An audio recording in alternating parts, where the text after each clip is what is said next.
Hi friends, English ग्रामरवरील एक महत्त्वाचं प्रकरण आज आपण बघणार आहे, ज्याचं नाव आहे कंडिशनल सेंटेन्सेस, ज्याला आपण मराठीमध्ये अर्थदर्शक वाक्य किंवा संकेतबोधक वाक्य असं म्हणतो. हे प्रकरण जे आहे आपण दोन भागामध्ये बघणार आहे. ज्याच्या पहिल्या भागामध्ये आपण या प्रकरणाचा इंग्लिश ग्रामरमधील इतर प्रकरणांशी कसा संबंध आहे, म्हणजे लिंक कशी जोडता येईल आपल्याला ते बघणार आहे. दुसरं, या प्रकरणामध्ये कशा प्रकारे प्रश्न आतापर्यंत आयोगाने विचारलेले आहे किंवा कशा प्रकारचे प्रश्न परीक्षेमध्ये येऊ शकतात, याबद्दलची संपूर्ण माहिती पार्ट 1 मध्ये बघणार आहे. आणि पार्ट 2 मध्ये आपण कंडिशनल सेंटेन्सेस किती प्रकारचे आहे, त्याचं ट्रान्सफॉर्मेशन एकमेकांमध्ये कसं होते, त्याचा सिक्वेन्स ऑफ टेन्स कशा प्रकारे आहे आणि कशा प्रकारचा प्रश्न परीक्षेमध्ये कंडिशनल सेंटेन्सेसवर विचारला जाऊ शकते, याची संपूर्ण डिटेल माहिती आपण पार्ट 2 मध्ये बघणार आहे. बघा, एक लक्षात घ्या, हे प्रकरण जर तुम्ही ॲनालिसिस केलं असेल किंवा आयोगाच्या आतापर्यंत आलेले क्वेश्चन जर कधी बघितले असेल, तर साधारणतः यावर प्रश्न प्रत्येक वर्षी कोणत्या ना कोणत्या एक्झाममध्ये MPSCने विचारलेला आहे किंवा महाराष्ट्र स्टेट गव्हर्नमेंटच्या कोणत्याही परीक्षांमध्ये यावर प्रश्न येतो. कारण एक लक्षात घ्या की हे प्रकरण म्हणजे कंडिशनल सेंटेन्सेसमध्ये आपला फक्त इफ किंवा अनलेस वापरता आलं म्हणजे कंडिशनल सेंटेन्सेस संपलं असं नाही आहे. हे जे प्रकरण आहे हे प्रकरण खूप महत्त्वाचं आहे, कारण याचा संबंध इंग्लिश ग्रामरमधल्या अनेक प्रकरणांशी आहे. त्याच्यामुळे या प्रकरणावर विविध प्रकारचे प्रश्न आपल्याला परीक्षेमध्ये विचारता येतात. म्हणून या प्रकरणावर प्रश्न हमखास असतोच, वेगवेगळ्या स्वरूपात. ही एक गोष्ट तुम्हाला ते लक्षात घ्यायची आहे. दुसरी महत्त्वाची गोष्ट लक्षात घ्या की मी ऑफलाईन बॅचमध्ये नेहमी एक गोष्ट सांगत असतो की मुलांना इंग्लिश ग्रामर समजण्यासाठी अडचणी का जात असतात. त्याच्या अनेक कारणांपैकी एक कारण महत्त्वाचं हे आहे की आपल्याला काय करता येत नाही, इंग्लिश ग्रामरमधल्या प्रकरणांचा एकमेकाशी असलेला संबंध जोडता येत नाही. किंवा तुम्ही जर कधी मार्केटमधील पुस्तके जर कधी बघितले तर त्या पुस्तकांमध्ये इंडेक्स जो आहे तो इंडेक्स अशा पद्धतीनं सेट केलेला नाही आहे की ज्याचा तुम्हाला पहिल्या प्रकरणाचा फायदा दुसऱ्या प्रकरणामध्ये होईल. या खऱ्या अडचणीमध्ये आपल्याला इंग्लिश ग्रामर समजायला कठीण जाते आणि त्याचा डायरेक्ट परिणाम आपल्या कुठे होतो, फायनल एक्झामवर होतो. तिथे आपला चांगला स्कोर येत नाही. म्हणून आपण येथे हे जे प्रकरण आहे, एक प्रकरण इथे शिकत आहे, परंतु शिकत असताना आपण तीच अडचण दूर करण्याचा प्रयत्न केलेला आहे. म्हणजे काय केलेलं आहे की आपण ह्या कंडिशनल सेंटेन्सेसचा इंग्लिश ग्रामरमधल्या इतर कोणत्या कोणत्या प्रकरणाशी संबंध येतो तो एकाच ठिकाणी देण्याचा प्रयत्न केलेला आहे. आणि जर हे तुम्हाला समजलं तर कंडिशनल सेंटेन्सेसवर कितीही प्रकारे आणि कोणताही प्रश्न जर कधी आला तर तो तुम्हाला काय करता येईल, सॉल्व्ह करता येईल. हे इथे खूप महत्त्वाचं आहे, हे तुम्हाला लक्षात घ्यायचं आहे.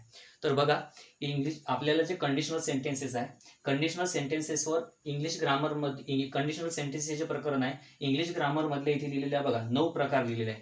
म्हणजे यावर 9 प्रकारे प्रश्न येतो. किंवा आपण असं म्हणू शकतो की कंडिशनल सेंटेन्सेस या प्रकरणाचा संबंध इंग्लिश ग्रामरमधील किती प्रकरणांशी आहे, 9 प्रकरणांशी आहे. हे ते तुम्हाला लक्षात घ्यायचं आहे. ओव्हरऑल बघा की तुम्हाला फक्त 9 टॉपिक समजून घ्यायचे की कशा प्रकारे संबंध कंडिशनल सेंटेन्सेसचा आहे. मग आपण डिटेल उदाहरणाच्या स्वरूपात याला स्टार्ट करणार आहे की कशा स्वरूपात प्रश्न पडेल.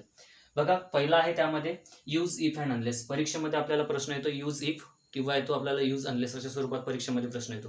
म्हणजे काय, कंडिशनल सेंटेन्स दिलेला राहणार आणि कंडिशनल सेंटेन्सेसमध्ये तुम्हाला ट्रान्सफॉर्म करायला लागेल किंवा यूज इफ म्हणतील किंवा यूज अनलेस म्हणतील अशा स्वरूपात प्रश्न परीक्षेमध्ये येतो. आणि हे बघा, हे सेपरेट सुद्धा आपल्याला प्रकरणाच्या स्वरूपात शिकता येते. हे जे तुम्हाला लक्षात घ्यायचं आहे. म्हणून या प्रकरणाचा संबंध कंडिशनल सेंटेन्सेस सोबत येतो, हे महत्त्वाचे आहे. दुसरं बघा, लिहिलेलं आपण काय की अफर्मेटिव्ह अँड निगेटिव्ह सेंटेन्स. बघा, इंग्लिश ग्रामरमध्ये एक आपल्याला प्रकरण आहे, त्याला आपण काय म्हणतो, ट्रान्सफॉर्मेशन ऑफ सेंटेन्सेस, ज्याला आपण मराठीमध्ये काय म्हणतो, वाक्य परिवर्तन किंवा वाक्य रूपांतरण असं म्हणतो. म्हणजे आपल्याला काय करतात की वाक्य दिलेलं असतं त्याचं काय करायला लागतं, दुसऱ्या वाक्यामध्ये बदल करायला लागतं. जसं आपल्याला डिक्लेरेटिव्ह किंवा स्टेटमेंट दिलं राहते, ज्याला आपण विधानार्थी वाक्य म्हणतो, त्याचं आपल्याला बघा की इंट्रोगेटिव्ह करायला सांगतात. एक तो व्हर्बल करायला सांगतात किंवा WH टाईप करायला सांगतात. किंवा आपल्याला बऱ्याचदा काय करतात की अफर्मेटिव्ह आणि निगेटिव्ह सुद्धा करायला लागेल, एक तो होकारार्थी करा किंवा नकारार्थी करा. मग बघा काय आहे की जे कंडिशनल सेंटेन्सेसमध्ये जे कोणतीही वाक्य येतात ना, ती वाक्य आपल्याला एक तर नकारार्थी किंवा होकारार्थी स्वरूपात बदलता येते. म्हणजे जे ट्रान्सफॉर्मेशन ऑफ सेंटेन्स इंग्लिशमध्ये प्रकरण आहे, त्या प्रकरणाचा संबंध डायरेक्ट कोणासोबत आहे, कंडिशनल सेंटेन्सेस सोबत आहे. म्हणजे मला तुम्हाला पूर्णपणे हे सांगायचं आहे की कंडिशनल सेंटेन्सेसचं जर कोणतंही वाक्य असेल ना, तर ते या 9 प्रकारामध्ये बसणार. म्हणजे त्याचं एक उत्तर काय निघेल, 9 प्रकारापैकी निघेल. मग त्यापैकीच एक काय, अफर्मेटिव्ह अँड निगेटिव्ह सेंटेन्स राहील. नेक्स्ट जर कधी तुम्ही भाग बघितला तर कंडिशनल सेंटेन्सेस, हे आपण डिटेलमध्येच बघणार की कंडिशनल सेंटेन्सेसचे प्रकार किती आणि त्यांचं ट्रान्सफॉर्मेशन कसं होते, हे आपण डिटेलमध्ये नंतर स्टार्ट करणार आहेत. म्हणून त्याच्यामुळे इथे मी त्याच्याबद्दल माहिती काही बोलत नाही.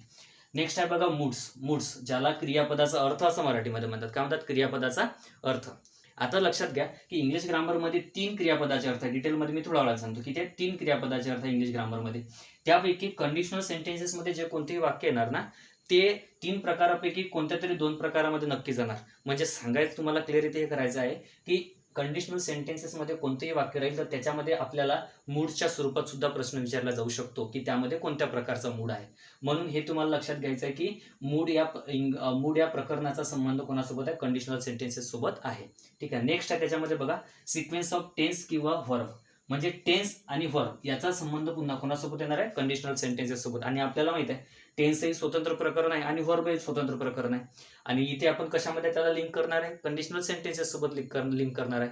हे जे तुम्हाला लक्षात घ्यायचं आहे. आणि याच्यामध्ये आहे कंडिशनल सेंटेन्सेस जे राहणार ना त्याच्यामध्ये 2 क्लॉज राहतील, एक मेन क्लॉज राहील, एक आणि एकांतर राहणार, सबऑर्डिनेट क्लॉज राहणार. त्या दोन्हीही क्लॉजमध्ये एक विशिष्ट प्रकारचा काय असते, टेन्स सिक्वेन्स असते. तो टेन्स सिक्वेन्स कसा राहणार हे आपल्याला कुठं समजणार आहे, कंडिशनल सेंटेन्सेसमध्ये समजणार आहे. किंवा आपल्याला कोणत्या प्रकारचं व्हर्ब वापरावं लागेल हे सुद्धा कुठे समजणार आहे, कंडिशनल सेंटेन्सेसमध्ये समजणार आहे. म्हणजे एकंदरीत जेव्हा आपण कंडिशनल सेंटेन्स शिकतो तेव्हा आपल्याला टेन्स बद्दल सुद्धा थोडी माहिती मिळणार आणि व्हर्ब बद्दल सुद्धा काय म्हणणार थोडी माहिती मिळणार. हे सुद्धा तुम्हाला इथे समजून घ्यायचं आहे. नेक्स्ट आहे बघा मोडाल्स. बघा मोडाल्स आपल्याला इंग्लिशमध्ये आहे आणि महत्त्वाचं प्रकरण आहे. यावर वेगवेगळ्या प्रकारे प्रश्न विचारतात आणि साधारणतः हे जे प्रकरण आहे ना हे तुम्हाला जर कधी म्हणजे तुम्हाला थोडाफार अर्थ काढता येत असेल तरच तुम्हाला काय करता येते, सोडवता येते. हे एक मोडाल्सचं खूप महत्त्वाचं वैशिष्ट्य आहे. कारण ते कोणतेही काळ व्यक्त करत नाही, ते काय व्यक्त करतात, आपल्या भावना व्यक्त करतात. ती आहे मोडालचं खरं कार्य. हे लक्षात घ्या. आता आपल्याला बघा की कंडिशनल सेंटेन्सेसमध्ये जो कोणता मेन क्लॉज राहतो, कोणता मेन क्लॉज असतो ते तुम्हाला थोडा वेळात कळेल. कंडिशनल सेंटेन्सेसमध्ये जो काही मेन क्लॉज राहतो त्या मेन क्लॉजमध्ये आपल्याला एक विशिष्ट प्रकारचे मोडाल्स वापरावे लागतात. म्हणजे आपल्याला कोणते वापरावे लागतात, तर आपल्याला शाल वापरावं लागते, विल वापरावं लागते, कुड वापरावं लागते, शूड वापरावं लागते आणि वुड वापरावं लागते. हे मोडाल्स आहेत.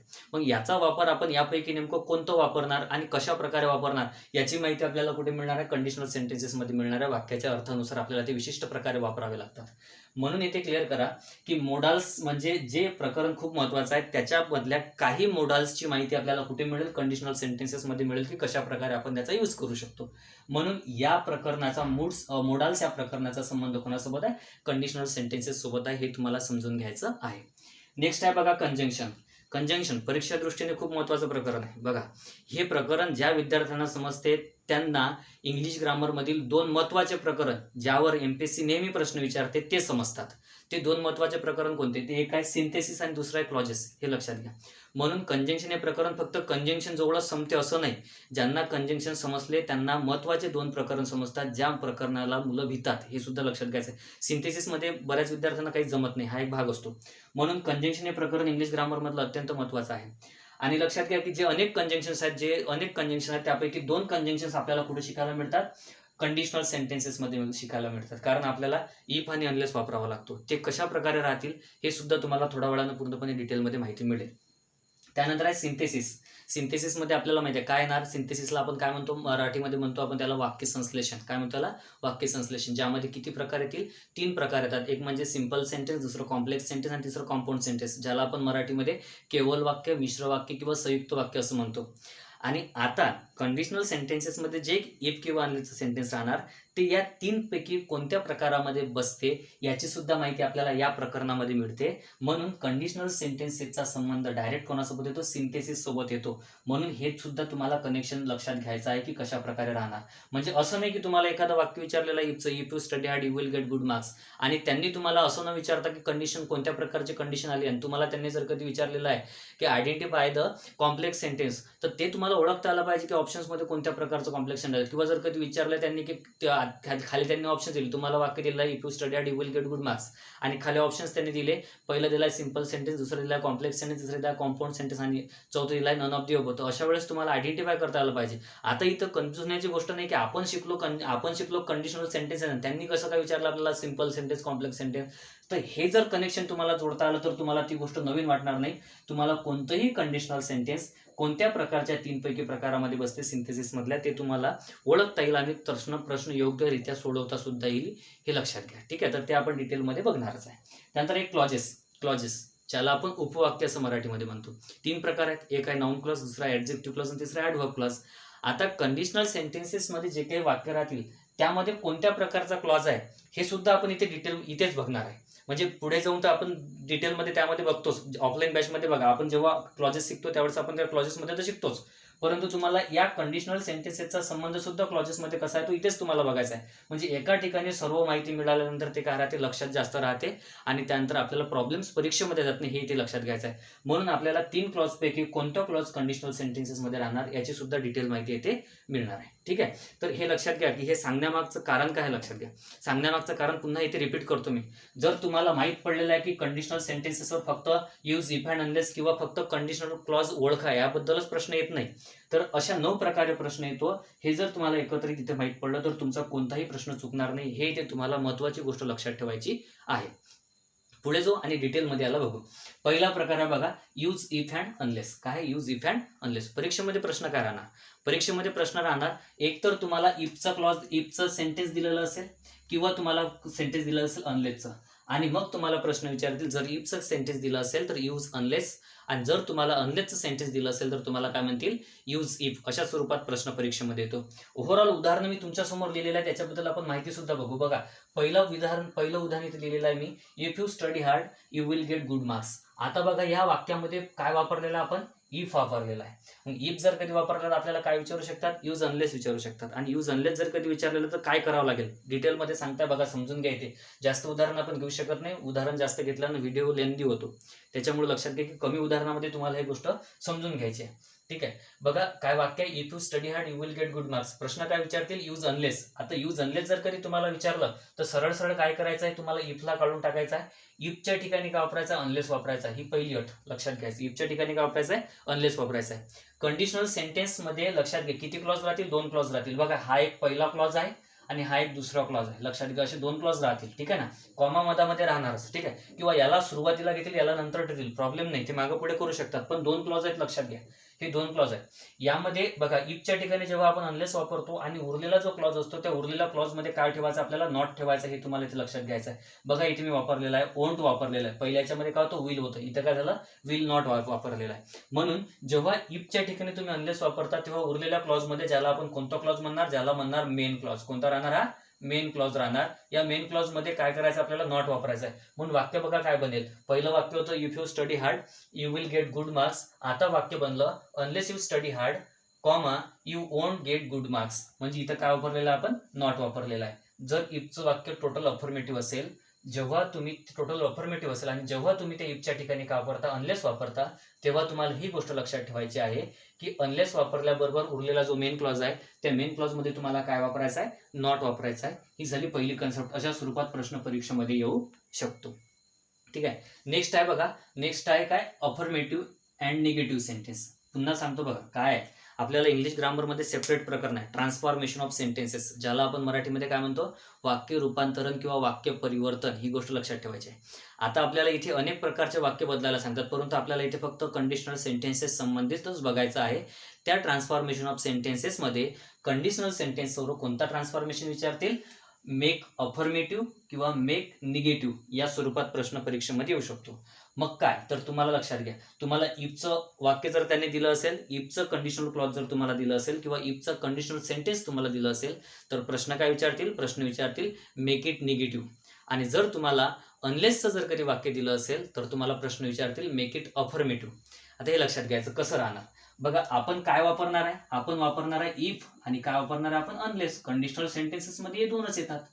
आता लक्षात घ्या की इफ जे आहे, इफ आहे अफर्मेटिव्ह, इफ होकारार्थी. इफ कसं आहे, होकारार्थी आहे. आणि त्याच्याऐवजी आपण काय वापरतो, अनलेस. तर अनलेस कसं आहे, निगेटिव्ह आहे. कसं आहे, निगेटिव्ह, नकारार्थी आहे. कसं आहे, नकारार्थी आहे. म्हणून जर तुम्हाला इफचं वाक्य दिलं असेल तर समजून जायचं ते काय राहणार, अफर्मेटिव्ह सेंटेन्स राहणार. आणि आता तुम्हाला विचारतील काय, मेक इट निगेटिव्ह. आणि मेक इट निगेटिव्ह करण्यासाठी आपल्याला काय करावं लागेल, इफ काढून टाकावं लागेल, त्याच्या ठिकाणी काय वापरावं लागेल, अनलेस वापरावं लागेल. आणि अनलेस वापरल्याबरोबर तुमचं वाक्य काय बनेल, निगेटिव्ह बनेल. आणि सेम उलटी प्रोसेस सुद्धा तुम्हाला करायची आहे. तुम्हाला जर अनलेसचं वाक्य दिलेलं आहे तर तुम्हाला प्रश्न विचारतील काय, मेक इट अफर्मेटिव्ह. तेव्हा काय करायचं, अनलेस काढून टाकायचं आणि त्याच्या ठिकाणी काय ठेवायचं आहे, तुम्हाला इफ ठेवायचा आहे. फरक फक्त लक्षात ठेवायचा की जो मेन क्लॉज असतो त्या मेन क्लॉज मध्ये जर इफच्या अनलेसच्या वाक्यामध्ये जर कधी नॉट असेल, नॉट राहणारच, तर तो तुम्हाला काय करायचा आहे, इफ वापरल्याबरोबर काढून टाकायचा आहे. हा फरक तुम्हाला इथे लक्षात ठेवायचा आहे, कारण दोन्ही प्रकारे तुम्हाला परीक्षेमध्ये प्रश्न जर कधी आला तर इंटरचेंज तुम्हाला व्यवस्थित करता आला पाहिजे, हा घोड व्हायला पाहिजे नको. ठीक आहे ना, हे तुम्हाला एक लक्षात ठेवायचं आहे इथे. ठीक आहे, अशा स्वरूपात ट्रान्सफॉर्मेशन ऑफ सेंटेन्सेस मध्ये प्रश्न राहणार कशावर आधारित, कंडिशनल सेंटेन्सेसवर आधारित. हे एक गोष्ट तुम्हाला इथे लक्षात ठेवायची आहे. नेक्स्ट तिसऱ्या प्रकारचा प्रश्न कसा राहणार. तिसऱ्या प्रकारचा प्रश्न तुम्हाला सरळ सरळ एखादं वाक्य दिलेलं राहणार. म्हणजे उदाहरणार्थ पहिलंच वाक्य समजा की असं वाक्य दिलं, if you study hard you will get good marks. आणि आता तुम्हाला काय म्हणतील, identify the appropriate condition in the given sentence. म्हणजे दिलेल्या वाक्यामध्ये कोणत्या प्रकारची कंडिशन आलेली आहे असं तुम्हाला परीक्षेमध्ये प्रश्न विचारला जाऊ शकतो. मग अशा वेळेस तुम्हाला कंडिशन ओळखता आली पाहिजे. किंवा दुसरा प्रकार काय करू शकतो, तुम्हाला इफचं वाक्य दिलं जाऊ शकते, if you study hard you will get good marks. यामध्ये कोणत्या तरी व्हर्बच्या ठिकाणी ब्लँक सोडतील आणि तुम्हाला काय म्हणतील, यूज ॲप्रोप्रिएट व्हर्ब असं स्वरूपात प्रश्न तुम्हाला विचारला जातो. किंवा fill in the blank with appropriate verb किंवा fill in the blank with appropriate tense अशा स्वरूपात कंडिशनल सेंटेन्सेसमध्ये प्रश्न राहणार. याची डिटेल माहिती आपण नंतर बघणारच आहे. येथे हे फक्त तुम्हाला लक्षात घ्यायचं की प्रश्न कसा राहणार. प्रश्न राहणार असं, हे जर वाक्य असेल तर इथं ब्लँक केले असेल तर हे ठेवणार. आणि मग तुम्हाला या वाक्यामध्ये म्हणतील, इथं ब्लँक ठेवल्यानंतर तुम्हाला प्रश्न विचारतील काय म्हणतील, fill in the blank with appropriate verb. मग खालीच तुम्हाला ऑप्शन देतील, स्टडी, स्टडीज, स्टडीड आणि वुड स्टडी अशा स्वरूपाचा प्रश्न परीक्षेमध्ये येऊ शकतो. म्हणून तुम्हाला ब्लँक सुद्धा भरता आली पाहिजे कंडिशनल सेंटेन्सेसच्या आधारे. ठीक आहे. दुसरं मी तुम्हाला म्हटलेलं आहे की तुम्हाला आयडेंटिफाय द ॲप्रोप्रिएट कंडिशन असा परीक्षेमध्ये प्रश्न येतो असं म्हटलं मी तुम्हाला येणार. कारण बघा कंडिशन्स किती प्रकारच्या आहेत, इंग्लिश ग्रामरमध्ये कंडिशन्स 4 प्रकारच्या आहेत. त्यामधली पहिली कंडिशन, त्यामध्ये एक कंडिशन आहे ती म्हणजे कोणती, तर झिरो कंडिशन. त्यानंतर त्यामध्ये दुसरी कंडिशन आहे एक म्हणजे प्रोबॅबल कंडिशन किंवा पॉसिबल कंडिशन. तिसरी कंडिशन आहे त्यामध्ये इम्प्रोबॅबल कंडिशन आणि चौथी कंडिशन त्यामध्ये इम्पॉसिबल कंडिशन. कोणती आहे, इम्पॉसिबल कंडिशन. यामध्ये लक्षात घ्या की पहिली झिरो कंडिशन कोणती राहते. कंडिशनल सेंटेन्सेस बद्दल थोडी माहिती सांगत आहे मी. झिरो कंडिशन म्हणजे काय, झिरो कंडिशन म्हणजे ज्या कंडिशनल सेंटेन्सेसमध्ये युनिव्हर्सल ट्रूथ किंवा सायंटिफिक ट्रूथ किंवा जनरल ट्रूथ मेन्शन केलेलं असते त्या कंडिशनल सेंटेन्सेसमध्ये झिरो कंडिशन असते, हे तुम्हाला लक्षात घ्यायचं आहे. आणि त्यामध्ये बघा जे दोन क्लॉज राहतील ज्यामधला एक काय राहणार, मेन क्लॉज राहणार आणि एक काय राहणार, सबऑर्डिनेट क्लॉज राहणार. कोणता राहणार, सबऑर्डिनेट क्लॉज. तर तेव्हा लक्षात घ्यायचं आहे तुम्हाला की काय, तर दोन्हीही क्लॉजमध्ये झिरो कंडिशनमध्ये एकच टेन्स असतो, तो म्हणजे कोणता, सिंपल प्रेझेंट टेन्स. कोणता राहतो, सिंपल प्रेझेंट टेन्स. हे राहणार झिरो कंडिशनची अट. ठीक आहे ना. दोन्ही क्लॉजमध्ये कोणता टेन्स राहणार, सिंपल प्रेझेंट टेन्सच राहणार, दुसरा टेन्स बदलणार नाही. इथं तुम्हाला fill in the blank with appropriate टेन्सच्या स्वरूपात प्रश्न येतो. तुम्हाला अर्थ काढता आला तर तुम्हाला झिरो कंडिशन ओळखता येईल, हे तुम्हाला लक्षात घ्यायचं आहे. आता मेन क्लॉज कोणता आणि सबऑर्डिनेट क्लॉज कोणता या संबंधित थोडी माहिती बघून घ्या. बघा कंडिशनल सेंटेन्सेस हे झालं सेंटेन्स झालं. सेंटेन्स म्हणजे आपलं काय म्हणतो, सेंटेन्स म्हणजे काय, पूर्ण अर्थाचे बोलणे. म्हणजे बोलणाऱ्याचा पूर्ण अर्थ कोणापर्यंत पोहोचला पाहिजे, ऐकणाऱ्यापर्यंत पोहोचला पाहिजे, त्याला काय म्हणतो सेंटेन्स. पण क्लॉज हा भाग वेगळा आहे, लक्षात घ्या. क्लॉज म्हणजे उपवाक्य. क्लॉज म्हणजे काय, उपवाक्य, ज्याच्या माध्यमातून बोलणाऱ्यापर्यंत पूर्ण अर्थ जाईल याची काही सांगता येत नाही. म्हणजे बघा एक वाक्य आहे, if you study hard you will get good marks. आता हे वाक्य आहे, या वाक्याचा पूर्ण अर्थ काय निघतो, जर तू चांगला अभ्यास केला तर तुला चांगले मार्क्स मिळतील. पूर्ण अर्थ ऐकणाऱ्यापर्यंत माझा पोहोचेल. पण मी जर कधी इथेच थांबलो, जर तू चांगला अभ्यास केला तर काही अर्थ जमेल का, नाही जमणार. म्हणजे याचा अर्थ लक्षात घ्या की हे पूर्ण काय सेंटेन्स आहे आणि याच्यामध्ये दोन क्लॉज आहे. एक पहिला क्लॉज आहे इफ यू स्टडी हार्ड आणि दुसरा क्लॉज आहे you will get good marks. तर यामध्ये लक्षात घ्या, ज्याला इफ किंवा अनलेस जोडून राहणार, हे जे दोन जोडून राहतील त्याला तुम्हाला म्हणायचा कोणता क्लॉज, सबऑर्डिनेट क्लॉज. तसंही ज्याला सबऑर्डिनेट कंजंक्शन सोडून येत असतात तो क्लॉज नेहमी सबऑर्डिनेट क्लॉज असतो. म्हणून इफ किंवा अनलेस ज्याला जोडून येणार तो कोणता क्लॉज राहणार, सबऑर्डिनेट क्लॉज राहणार. आणि उरलेला क्लॉज कोणता राहणार, मेन क्लॉज राहणार. हे लक्षात घ्यायचं. आणि कंडिशनल सेंटेन्सेसच्या झिरो कंडिशनमध्ये पहिल्या क्लॉजमध्ये सुद्धा काय राहणार, सिंपल प्रेझेंट टेन्स राहणार आणि दुसऱ्या क्लॉजमध्ये सुद्धा काय राहणार, सिंपल प्रेझेंट टेन्स राहणार. आणि झिरो कंडिशनमध्ये काय व्यक्त केलं जाणार, युनिव्हर्सल ट्रूथ, सायंटिफिक ट्रूथ किंवा जनरल ट्रूथ व्यक्त केलं जाणार. उदाहरण बघा, तिसऱ्या क्रमांकाचं उदाहरण मी दिलेलं आहे.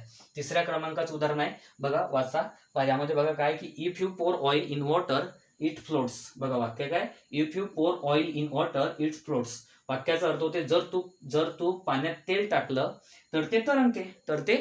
तर मग हे सत्यच आहे, तुम्ही पाण्यात तेल टाकल्यानंतर पाणी काय होणार आहे, तरंगणारच आहे. मग हे या वाक्यामध्ये काय व्यक्त केलेलं आहे, युनिव्हर्सल ट्रूथ व्यक्त केलं आहे. कुठेही पाण्यात तेल टाकल्यानंतर काय होणार आहे, ते तरंगणारच आहे. किंवा याला सायंटिफिक ट्रूथ सुद्धा म्हणू शकतो आपण, लक्षात घ्या.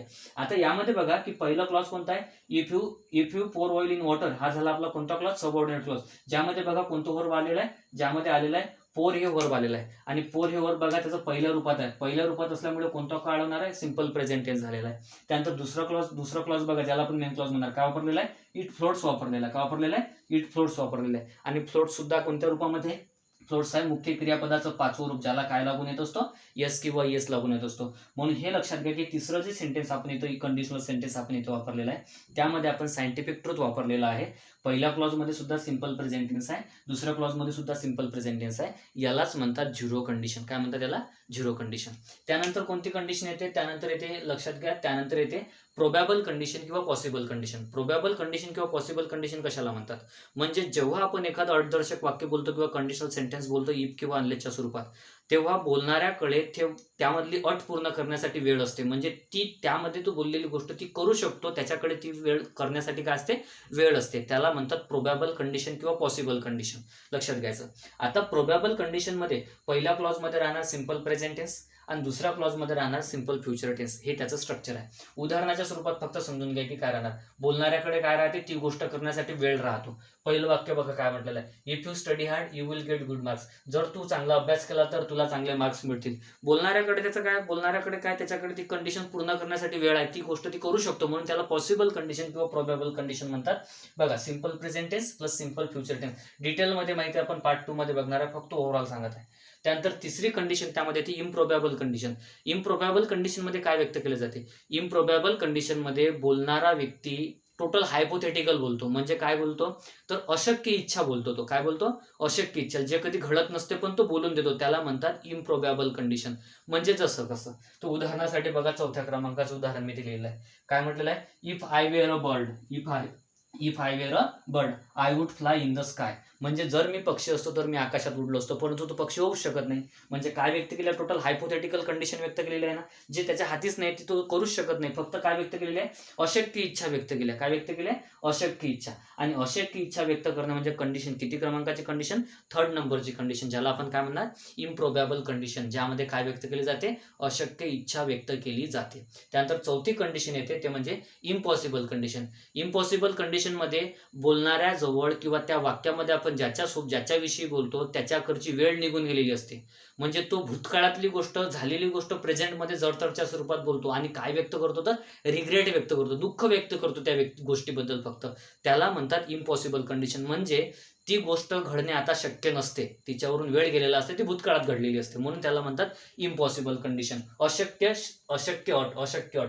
उदाहरण बघा 5व्या क्रमांकाचं उदाहरण काय? If he had run fast he could have one the race. म्हणजे जर तो जोरात धावला असता तर तो शर्यत जिंकू शकला असता. तो हारलेला आहे शर्यत, याचा अर्थ काय? हारलेला आहे. म्हणजे भूतकाळामध्ये ही गोष्ट घडून गेली, पण आता आपण काय व्यक्त करताय? दुःख व्यक्त करताय. जर तो थोडा जोरात आणखी धावला असता तर काय म्हणताय? तर त्याने शर्यत जिंकली असली. म्हणजे आता शक्य आहे का वर्तमानामध्ये? नाही आहे, कारण ती भूतकाळामध्ये घडून गेली. म्हणून या वाक्यामध्ये कोणती कंडिशन व्यक्त केली आपण? इम्पॉसिबल, जे आता कधीही पूर्ण होऊ शकत नाही. अशा प्रकारे 4 कंडिशन्स राहतात कंडिशनल सेंटेन्सेस मध्ये. याच्याबद्दलची संपूर्ण डिटेल माहिती आपण कुठे बघणार आहे? पार्ट 2 मध्ये बघणार आहे कंडिशनल सेंटेन्सेसच्या. ठीक आहे. नेक्स्ट काय राहणार? बघा मूड्स राहणार. 5व्या क्रमांकावर काय राहणार आपलं? बघा मूड्स. आता याबद्दल डिटेलमध्ये मी थोडं बोलतो. बघा काय राहणार मूड्स, ज्याला आपण काय म्हणतो? क्रियापदाचा अर्थ म्हणतो. थोडं मराठी ग्रामर सोबत त्याचा संबंध जोडू आपण. बघा की आपल्याला बघा मराठी ग्रामरमध्ये आपण क्रियापद हे प्रकरण शिकतो. क्रियापद जेव्हा आपण प्रकरण शिकतो त्यामध्ये फक्त क्रियापदच शिकत नाही, तर क्रियापदावर आधारित 4 गोष्टी आपण शिकतो. स्वतः एक क्रियापद शिकतो, त्यानंतर आपण क्रियापदाचा काळ शिकतो, त्यानंतर आपण क्रियापदाचा अर्थ शिकतो, त्यानंतर आपण त्याच्यामध्ये आख्यात विचार शिकतो. इथे लक्षात घ्या की यामध्ये जो काळ हा भाग वेगळा आणि मूड हा भाग वेगळा. आता क्रियापदाचा अर्थ म्हणजे काय? तर क्रियापदाचा अर्थ, ज्याला इंग्लिशमध्ये आपण काय म्हणतो? मूड्स असं म्हणतो. मराठी ग्रामरमध्ये क्रियापदाच्या अर्थाचे 4 प्रकार पडतात. त्यामध्ये स्वार्थ क्रियापद, आज्ञार्थ क्रियापद, विध्यर्थ क्रियापद आणि संकेतार्थ क्रियापद असं आहे. ठीक आहे. आणि इंग्लिशमध्ये क्रियापदाच्या अर्थाचे किती प्रकार पडतात? इंग्लिशमध्ये लक्षात घ्या क्रियापदाच्या अर्थाचे 3 प्रकार पडतात. ज्यामध्ये पहिला प्रकार कोणता असतो? तर ज्यामध्ये पहिला प्रकार आहे तो म्हणजे इंडिकेटिव्ह मूड. कोणता आहे? Indicative mood. ठीक आहे. दुसरा प्रकार त्यामध्ये आहे इम्पेरेटिव्ह. कोणता आहे? Imperative mood. आणि तिसरा प्रकार त्यामध्ये येतो तो म्हणजे सब्जेक्टिव्ह मूड. कोणता येतो? Subjective mood. हा एक असे 3 प्रकार मूड्सचे इंग्लिश ग्रामरमध्ये आहेत, पण मराठीमध्ये किती आहेत? 4 प्रकार आहेत. हे तुम्हाला इथे लक्षात ठेवायचं आहे. आता बघा की मूड मध्ये काय व्यक्त केलं जाते. मूड मध्ये बघा, मूड मध्ये काय व्यक्त केलं, आज्ञा, अनुज्ञा, अनुमोदन, उपदेश, आशीर्वाद, प्रार्थना, विनंती, कर्तव्य, इच्छा, योग्यता, शक्यता, तर्क यासारखे अनेक भाव मूड्सच्या स्वरूपात आपण व्यक्त करू शकतो. हा काळ नसतो. काळ काय व्यक्त करतो तर एखादी क्रिया केव्हा घडली त्याचा वेळ व्यक्त करतो. पण मूड काय व्यक्त करतो, आपल्या मनातल्या भावना. कोणत्या? आज्ञा, अनुज्ञा, उपदेश, आशीर्वाद, प्रार्थना, विनंती, कर्तव्य, इच्छा, योग्यता, शक्यता यासारखे अनेक भाव व्यक्त करते. कोण? मूड्स व्यक्त करते. मग आता लक्षात घ्या की कंडिशनल सेंटेन्सेसचं जे कोणते वाक्य राहणार याच्याबद्दलची डिटेल माहिती आपण मूड्स मध्ये बघणार आहे. फक्त तुम्हाला एवढं इथे काय लक्षात ठेवायचं आहे की जे आपण कंडिशनल सेंटेन्स आपल्या समोर दिलं राहील त्यामध्ये कोणत्या प्रकारचा मूड राहील. तर याला मध्ये दुसऱ्या प्रकारचा मूड सोडून द्या. दुसऱ्या प्रकारचा मूड कधीच कंडिशनल सेंटेन्सेस मध्ये नसणार. म्हणजे कोणतंही कंडिशनल सेंटेन्स तुम्हाला जर कधी दिलेला आहे आणि तुम्हाला जर कधी मूड त्यांनी विचारलेला आहे की identify the correct mood in the given sentence, तर समजून घ्यायचं त्यामध्ये एक मूड नक्की राहणार नाही. तो म्हणजे कोणता? इम्पेरेटिव्ह मूड नाही राहणार. मग कोणते दोन मूड राहतील? एक राहणार इंडिकेटिव्ह मूड, ज्याला काय म्हणणार? विद्यार्थ म्हणणार. काय म्हणणार त्याला? विद्यार्थ क्रियापद, विद्यार्थ अर्थ किंवा विद्यार्थ क्रियापद. आणि एक राहणार तिसरा होतो म्हणजे कोणता? सब्जेक्टिव्ह मूड, ज्याला काय म्हणणार? संकेतार्थ अर्थ. कोणता अर्थ म्हणणार? संकेतार्थ अर्थ किंवा संकेतार्थ क्रियापद. हे दोन मूड राहतील कंडिशनल सेंटेन्स मध्ये राहणार दोन मूड. मग आता लक्षात घ्या की आपण कंडिशनल किती कंडिशन्स आहे म्हटलं कंडिशन सेंटेन्सेस मध्ये? 4 कंडिशन्स आहेत, ज्यामध्ये 0 कंडिशन म्हटलं आपण, प्रोबॅबल कंडिशन किंवा पॉसिबल कंडिशन म्हटलं तिसरी कंडिशन म्हटलं आपण इम्प्रोबॅबल कंडिशन, आणि चौथी कंडिशन म्हटलं आपण कोणती? Impossible condition. त्यामधल्या पहिल्या दोन कंडिशन्स मध्ये लक्षात घ्या. पहिल्या दोन कंडिशन्स मध्ये काय राहणार तर इंडिकेटिव्ह मूड राहणार. काय राहणार? Indicative mood. म्हणजे 0 कंडिशन आणि प्रोबॅबल कंडिशन किंवा पॉसिबल कंडिशन मध्ये कोणता मूड राहणार? Indicative mood. आणि इम्प्रोबॅबल कंडिशन आणि इम्पॉसिबल कंडिशन मध्ये कोणता मूड राहणार? Subjective mood. कोणता मूड राहणार? Subjective mood. हे तुम्हाला लक्षात घ्यायचं आहे. म्हणून जर तुम्हाला वाक्य दिलं असेल की if you study hard you will get good marks, आणि तुम्हाला विचारलेलं की identify the appropriate mood in the given sentence, तर तुम्हाला कोणता मूड टिक करायचा आहे? इंडिकेटिव्ह मूड टिक करायचा आहे. क्लिअर राहणार? Indicative mood. म्हणून लक्षात घ्या की या पहिल्या तीन जे विधान आहेत, पहिल्या तीनही विधानामध्ये कोणता मूड राहणार आहे? तो राहणार आहे इंडिकेटिव्ह मूड. कोणता राहणार? Indicative mood. आणि दुसऱ्या 3 उदाहरणामध्ये बघा, कारण यामध्ये बघा की प्रोबॅबल कंडिशन, 0 कंडिशन आणि उरलेल्या 3 विधानांमध्ये कोणता मूड राहणार? तो राहणार सब्जेक्टिव्ह मूड. यामध्ये बघा, यामध्ये कोणती कंडिशन आहे? यामध्ये आहे इम्प्रोबॅबल कंडिशन. आणि खालच्या 2 वाक्यांमध्ये कोणती कंडिशन आहे? Impossible condition. या आधारे हे खालचे 3ही वाक्यांमध्ये कोणता मूड राहणार? सब्जेक्टिव्ह मूड राहणार. मग आता तुम्हाला जेव्हा दुसऱ्या पार्टमध्ये कंडिशनल सेंटेन्सेस डिटेलमध्ये कळतील तेव्हा हा व्हिडिओ रिव्हर्स करून तुम्ही पटकन ही गोष्ट क्लिअर करून घ्यायची की आता त्या ज्या 4 कंडिशन्स आहेत त्या 4 कंडिशन्स पैकी कोणत्या कंडिशन्स मध्ये कोणता मूड आहे हे तुम्हाला इथे लक्षात ठेवावं लागेल. ठीक आहे ना? तर बघा पुढे जाऊ. आता पुढे त्यानंतर आहे सिक्वेन्स ऑफ टेन्स. थोडं मी तुम्हाला आता कंडिशनल सेंटेन्सेस मध्ये बोललो, सिक्वेन्स ऑफ टेन्स किंवा सिक्वेन्स ऑफ वर्ब. यामध्ये आपण डिटेलमध्ये जे आहे ते दुसऱ्या भागामध्ये बघणार, पण थोडं लक्षात घ्या की सिक्वेन्स ऑफ टेन्स कसा राहणार. कंडिशनल सेंटेन्स जे काही तुमच्या समोर असतात त्यामध्ये एक विशिष्ट प्रकारचा टेन्स वापरलेला असतो. 4ही कंडिशन्समध्ये 4 प्रकारचे टेन्स येतात आणि त्यांचा सिक्वेन्स हा वेगळा असतो. बऱ्याचदा आपल्याला एक वाक्य दिलेलं असतं, एक क्लॉज दिलेला असतो, दुसरा क्लॉज आपल्याला भरायला सांगतात की नेमकं विथ ॲप्रोप्रिएट टेन्सने भरायला सांगतात. ते भरता आलं पाहिजे. जर तुम्हाला कंडिशनल सेंटेन्सेसचा सिक्वेन्स ऑफ टेन्स माहीत असेल तर तुम्ही ते वाक्य योग्य प्रकारे भरू शकता ॲप्रोप्रिएट वर्ब वापरून. ठीक आहे? हा एक भाग तुम्हाला लक्षात घ्यायचा. जसं कसं उदाहरणाच्या स्वरूपात एक उदाहरण देतो, मग तुम्हाला पुढे कळेल. पहिलं उदाहरण आहे if you study hard you will get good marks.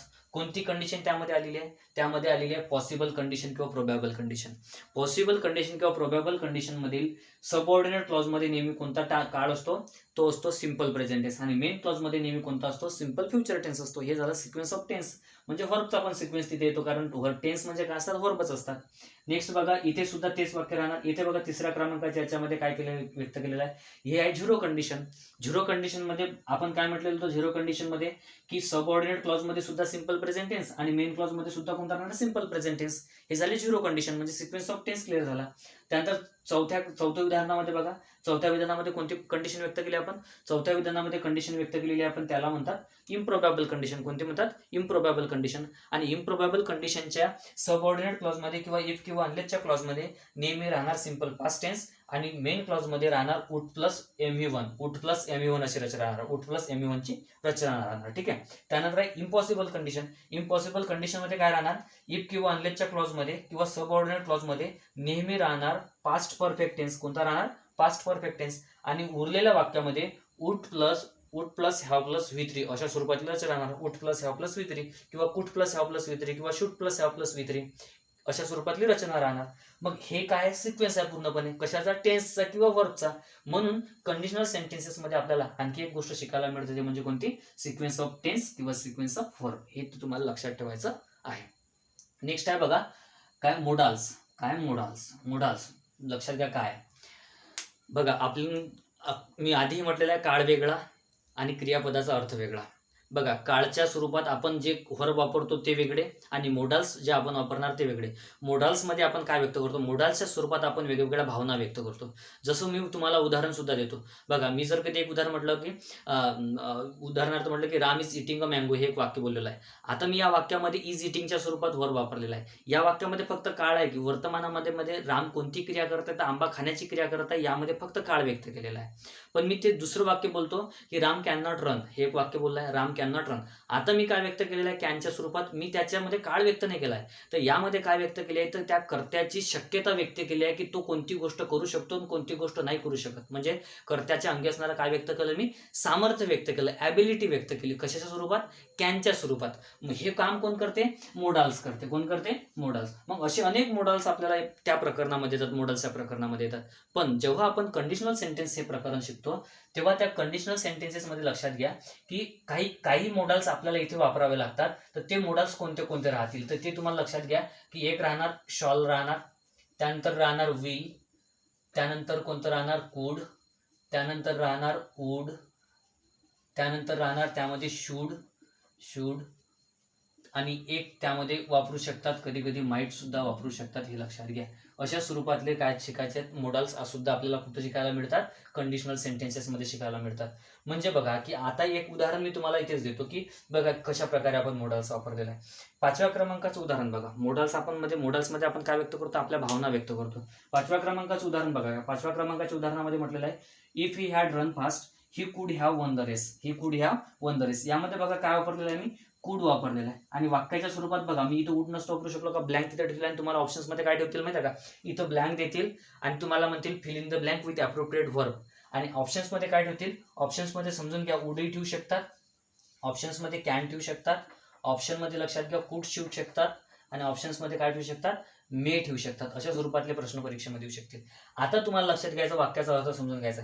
वाक्याच्या अर्थामध्ये बघा काय म्हणतो, काय अर्थ निघू शकतो. जर तो जोरात धावला असता तर तो शर्यत जिंकू शकला असता, त्याची शक्यता व्यक्त केली. त्या हिशोबानं कुड हे इथे योग्य आहे, कुड हेच इथे योग्य आहे, हे लक्षात घ्या. मग हे तुम्हाला इथे व्यवस्थित प्रकारे वापरता आलं पाहिजे. आणि हे कसं वापरायचं, जेव्हा आपण कंडिशनल सेंटेन्सेस सुरू करू ना तेव्हा आपल्याला वापरताना तुम्हाला तिथे कळेलच. आणि याच्याबद्दलची आणखी डिटेल माहिती तुम्हाला मोडाल्स मध्ये सुद्धा कळेल जेव्हा आपण मोडाल्सला बघू. ठीक आहे. पुढे आहे बघा कंजंक्शन्स. मी आधी म्हटलेलं आहे कंजंक्शन्स इंग्लिश ग्रामरमधलं असो की मराठी ग्रामरमधलं असो अत्यंत महत्त्वाचं प्रकरण आहे. मराठी ग्रामरमध्ये जर जेव्हा तुम्ही जाता तेव्हा त्या प्रकरणावर वाक्य संश्लेषण हे प्रकरण आधारित आहे. पण जेव्हा तुम्ही इंग्लिशमध्ये येता तर कंजंक्शन्स या प्रकरणावर इंग्लिशमधले 2 महत्त्वाचे प्रकरण अवलंबून आहेत. एक म्हणजे सिंथेसिस आणि दुसरं म्हणजे कोणतं, क्लॉजेस. हे तुम्हाला ते लक्षात ठेवायचं आहे. कंजंक्शन्स म्हणजे काय, तर मराठीमध्ये त्याला काय म्हणतात, उभय आणि विभय. कंजंक्शन्स काय करतात, तर कंजंक्शन्स 2 वाक्य जोडण्याचं काम करतात. काय काम करतात, 2 वाक्य जोडण्याचं काम करतात. 2 वाक्य किंवा 2 शब्द जोडण्याचं काम करतात, त्याला म्हणतो आपण कंजंक्शन. लक्षात घ्या कंजंक्शन्स मध्ये काय राहते, आपल्याला अभ्यासक्रमामध्ये कंजंक्शन हे सेपरेट प्रकरण आहे, ज्यामध्ये 2 प्रकार कंजंक्शनचे आहेत. एक म्हणजे सबऑर्डिनेट कंजंक्शन, दुसरं म्हणजे कोऑर्डिनेट कंजंक्शन, असे 2 प्रकार आहेत. तसेच आले तर 4 प्रकार इंग्लिशमध्ये कंजंक्शनचे पडतात. मेन तर 2च आहेत, म्हणजे एक कोणतं सबऑर्डिनेट कंजंक्शन, दुसरं कोणतं कोऑर्डिनेट कंजंक्शन. पण आणखी 2 प्रकार त्यामध्ये इंग्लिशमध्ये पडतात कंजंक्शनचे. एक म्हणजे कंपाऊंड कंजंक्शन आणि दुसरं म्हणजे कोरिलेटिव्ह कंजंक्शन. या कंपाऊंड कंजंक्शनवर 2018ला सुद्धा एमपीएससी मध्ये 2018ला प्रश्न आलेला कंपाऊंड कंजंक्शन, हे लक्षात घ्या. सबऑर्डिनेट कंजंक्शन आणि कोऑर्डिनेट कंजंक्शन मुख्य 2 प्रकार, पण आणखी 2 प्रकार होतील कोणते, कंपाऊंड कंजंक्शन आणि एक राहणार कोरिलेटिव्ह कंजंक्शन. काय डिटेल माहिती कंजंक्शन प्रकरणामध्ये तुम्हाला कळेल. पण इथे लक्षात घ्या की 2 कंजंक्शनचे प्रकार राहतील, कोऑर्डिनेट आणि सबऑर्डिनेट. कोऑर्डिनेट कंजंक्शनचं आपल्याला इथे काम नाही. कोऑर्डिनेट कंजंक्शन म्हणजे काय, ज्याला आपण कोऑर्डिनेट कंजंक्शन कशाला म्हणतात, तर कोऑर्डिनेट कंजंक्शन म्हणजे जे प्रधानत्व सूचक उभय आणि व्यवहार, ज्याला आपण मराठी म्हणू. मराठीमध्ये काय म्हणू आपण, प्रधानत्व सूचक उभय आणि व्यवहार, ज्याला म्हणणार आपण कोऑर्डिनेट कंजंक्शन. कोऑर्डिनेट कंजंक्शन जर कधी वाक्यामध्ये आलं असेल तर प्रत्येक वाक्य कोणतं वाक्य असते, तर कॉम्पाऊंड सेंटेन्स असते. कोणतं असते, कॉम्पाऊंड सेंटेन्स, ज्याला आपण मराठीमध्ये काय म्हणणार, संयुक्त वाक्य. आणि जर सबऑर्डिनेट कंजंक्शन जर कधी वाक्यामध्ये आले असतील, ज्याला आपण मराठीमध्ये म्हणणार कोणतं, गौणत्व सूचक उभय उभय, तर त्यापासून बनलेलं प्रत्येक वाक्य हे कॉम्प्लेक्स सेंटेन्स असते, ज्याला आपण काय म्हणणार, मिश्र वाक्य. डिटेलमध्ये माहिती तुम्हाला थोड्या वेळात मिळेलच. फक्त तुम्हाला इथे लक्षात घ्यायचं आहे की जे अनेक कंजंक्शन्स आहेत त्यापैकी 2 कंजंक्शन्स आपण कशामध्ये शिकणार आहे, कंडिशनल सेंटेन्सेस मध्ये शिकणार आहे. आणि ते 2 कंजंक्शन कोणते आहेत, एक आहे इफ आणि दुसरं कोणतं आहे, अनलेस. हे 2 कंजंक्शन्स आहेत, लक्षात घ्या, इफ आणि अनलेस. आणि हे दोन्ही कंजंक्शन्स इफ आणि अनलेस कोणत्या प्रकारचे कंजंक्शन्स आहेत, तर ते आहेत सबऑर्डिनेट कंजंक्शन्स. कोणते आहेत, सबऑर्डिनेट. गौणत्व सूचक कसे आहेत, गौण सबऑर्डिनेट आहे. ठीक आहे, गौणत्व सूचक हे लक्षात घ्यायचं आहे तुम्हाला. सबऑर्डिनेट कंजंक्शन आहे गौणत्व सूचक. म्हणजे क्लिअर करा की गौणत्व सूचक कंजंक्शन आहे. तर आता काय होईल क्लिअर करा, ते तुम्हाला मी याच्यात सांगतो. आता स्टार्ट करू आपण बघा सिंथेसिसला. सिंथेसिस, ज्याला मराठीमध्ये काय म्हणतो, वाक्य संश्लेषण. यामध्ये काय येते, 3 प्रकारचे वाक्य येते. कोणतं, सिंपल सेंटेन्स, कॉम्प्लेक्स सेंटेन्स आणि कॉम्पाऊंड सेंटेन्स, ज्याला मराठीमध्ये आपण काय म्हणणार, केवळ वाक्य, मिश्र वाक्य आणि संयुक्त वाक्य. आता कसं ओळखायचं, तर पूर्णपणे ओळखायचं कंजंक्शन्सच्या आधारे. आधीही बोललेलं आहे, कंजंक्शन्स किती प्रकारचे राहतील, 2 प्रकारचे. एक राहणार सबऑर्डिनेट कंजंक्शन, दुसरं राहणार कोऑर्डिनेट कंजंक्शन. कोऑर्डिनेट कंजंक्शन जोडलेलं प्रत्येक वाक्य कोणतं वाक्य राहणार, कॉम्पाऊंड सेंटेन्स, ज्याला आपण म्हणणार संयुक्त वाक्य. ठीक आहे, कोणते राहतील ते तुम्हाला नंतर कळेल. आपल्याला फक्त इथे महत्वाची गोष्ट समजून घ्यायची आहे की कंडिशनल सेंटेन्सेस संबंधितच समजून घ्यायचं आहे. त्यानंतर आहे एक कोणत्या प्रकारचं कंजंक्शन आहे, सबऑर्डिनेट कंजंक्शन, ज्याला आपण काय म्हणणार, गौणत्व सूचक उभय. आणि जेव्हाही वाक्यामध्ये गौणत्व सूचक उभय किंवा सबऑर्डिनेट कंजंक्शन येतील तेव्हा कोणतं वाक्य बनेल, तेव्हा वाक्य बनेल कॉम्प्लेक्स सेंटेन्स, ज्याला आपण काय म्हणणार, मिश्र वाक्य. काय म्हणणार, मिश्र वाक्य. हे इथे तुम्हाला लक्षात ठेवायचं आहे की मिश्र वाक्य बनणार. मग आता मी तुम्हाला आधी सांगितलं की आपण कोणते 2 कंजंक्शन कंडिशनल सेंटेन्स मध्ये शिकत आहे, एक आहे इफ आणि दुसरं कोणतं आहे, अनलेस. आणि इफ आणि अनलेस हे दोन्ही कंजंक्शन्स कोणते आहेत, सबऑर्डिनेट कंजंक्शन आहे. म्हणून मग जेव्हाही तुमच्यासमोर इफ आणि अनलेसचं कंडिशनल सेंटेन्स ठेवले जातील तेव्हा एकच गोष्ट लक्षात ठेवायची की ते संपूर्ण वाक्य कोणते वाक्य राहतील, ते संपूर्ण वाक्य राहतील कोणते, कॉम्प्लेक्स सेंटेन्स राहतील, ज्याला आपण मराठीमध्ये काय म्हणणार, मिश्र वाक्य म्हणणार. काय म्हणणार, मिश्र वाक्य. मराठीमध्ये सुद्धा असंच आहे, क्लिअर लक्षात ठेवायचं. मराठी ग्रामरमध्ये सुद्धा आपण बघू. ठीक आहे, हे तुम्हाला लक्षात घ्यायचं. म्हणून काही प्रॉब्लेम नाही. आता तुम्हाला कंडिशनल सेंटेन्स कोणतंही दिला आणि त्यांनी जर कधी विचारलेलं आहे की त्यांनी ऑप्शनमध्ये सरळ तुम्हाला दिलं आहे की simple sentence, complex sentence, compound sentence आणि नन ऑफ दी अबोव, तर काही विचार करायचा नाही. जसं तुम्हाला इफ आणि अनलेस दिसेल तसं काय टिक करून द्यायचं, सरळ सरळ कॉम्प्लेक्स सेंटेन्स टिक करून द्यायचं. एक मार्क नक्की मिळेल, कधीच चुकणार नाही. ही गोष्ट तुम्हाला ते लक्षात ठेवायची आहे. नेक्स्ट पुढे जो बघा, पुढे एक शेवटचा आहे क्लॉजेस. शेवटचा काय, क्लॉजेस. मी आताच सांगितलं तुम्हाला क्लॉजेस काय, आणि तुम्हाला हे सुद्धा सांगितलं मी की सेंटेन्स काय. सेंटेन्स म्हणजे पूर्ण अर्थाचे बोलणे, मग ते कितीही लंब राहू शकते. क्लॉजेस म्हणजे काय, उपवाक्य, त्या वाक्यांमधली उपवाक्य. हे पूर्ण आहे वाक्य आणि याच्यामध्ये उपवाक्य हे जे तुम्हाला 2 सांगितले, एक होता मेन क्लॉज, दुसरा होता सबऑर्डिनेट क्लॉज. ठीक आहे ना. आता लक्षात घ्या की क्लॉजेस मराठी इंग्लिश ग्रामरमध्ये महत्वाचं प्रकरण आहे. 3 प्रकारचे क्लॉजेस आहेत. एक आहे नाउन क्लॉज, दुसरा आहे ऍडजेक्टिव्ह क्लॉज आणि तिसरा ऍडव्हर्ब क्लॉज.